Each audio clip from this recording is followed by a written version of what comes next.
Chapter Epilogue. It is 3 years after the rumbling, and with the help of Hizuru and Eldia together, the remaining humans are now spreading across the world. Children and the ones chosen to avoid the rumbling eventually return to their own homes, with the rumbling as a memory that can't be forgotten. All the nations are forming alliances and have a lot of diplomatic friendships with each other. There are still survivors from the rumbling who manage to escape through their planes.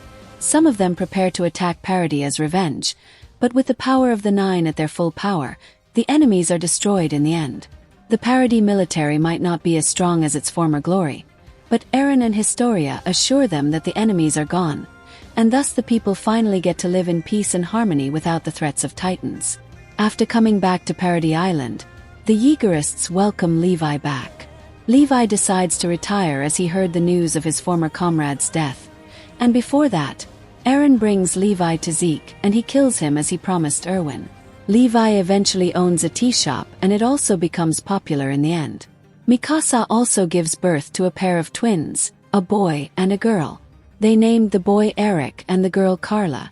Ymir is also happy to have 2 siblings, and Eren, Historia, and Mikasa also love all of their children. Besides the children, the king and the queen also love their own people.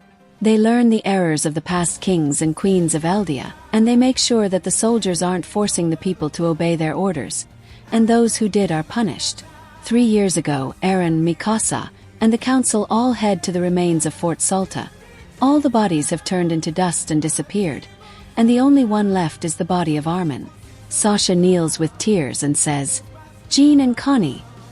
They are too stubborn, but they are free from the cruel world and free from the rumbling." Eren says, "What are we going to do with Armin's body?" Flock asks, "We'll give him a proper burial."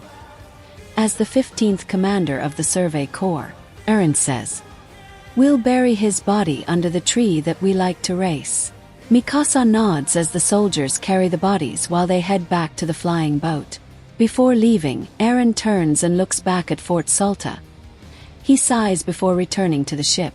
Eldia and Hizuru haven't been at war for the next 3 years, maybe because they have been trading for years and Eldia did give them a financial boost, and they also give funds to people who want to explore outside the world. There are some revolutions from the people whose houses or families were crushed when the Wall Titans break, but due to Eren's apology and the soldiers' help, they all didn't last long. In the end, Eren has won, and the Eldian race is no more. The enemies are also gone, and his children can finally live in peace without the fear of their enemies.